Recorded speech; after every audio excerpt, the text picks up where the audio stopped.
ஒரே பர்வதத்தில் மோசே ஆடுகளை மேய்த்து கொண்டிருக்கும் போதுதான் ஆண்டவர் சந்திக்க வரார். அப்போ மேய்த்து கொண்டிருக்கிறாருனாலே அங்க முச்செடி மட்டும் இருந்திருக்காது, மேய்ச்சலுக்கான நல்ல செடிகளும் இருக்கும். மேய்க்கும்படியாய்தான் ஆடுகளை ஓட்டி கொண்டு ஒரே பர்வதத்துக்கு வரார். அப்ப முச்செடி இருக்கிற ஏரியால தான் மேய்க்க கொண்டு வராருன்னா அது கண்டிப்பா சான்ஸே கிடையாது. ஏன்னா முள்ளுக்கு இடையில சிக்கிறதுக்கு வாய்ப்பு இருக்கு. அப்ப அதுக்கு இன்னொரு பக்கத்துல நல்ல செடிகள் இருக்குது, நல்ல செடிகள், மேய்ச்சல் உள்ள செடிகள் இருக்குது. ஆனா கர்த்தர் இப்பொழுது தெரிந்தெடுக்க போகிற இந்த செடி இதுனா இந்த முச்செடி. ஆமா, முச்செடி.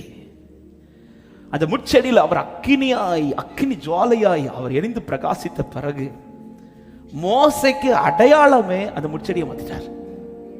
ஆமா, மோசைக்கு அடையாளமே.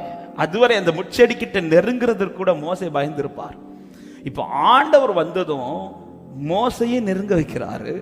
மோசைக்கு அடையாளமாகும். எங்க நீங்க பார்த்தாங்களோ ஒரு வார்த்தை வந்து கொண்டே இருக்கு, முச்செடியில எழுந்தருளின தேவனாலே மோசே.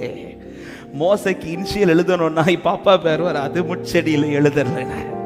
முச்செடியில வேண்டான்னு சொன்ன அந்த முச்செடியை கர்த்தர் மோசைக்கு அடையாளமாய் மாற்ற முடியும். ஆனால் என் வாழ்க்கையில பலருக்கு முன்பாய் கர்த்தர் அடையாளமாய் மாற்றுவார் என்று விசுவாசிக்கிறவங்க ஹல்லேலூயா.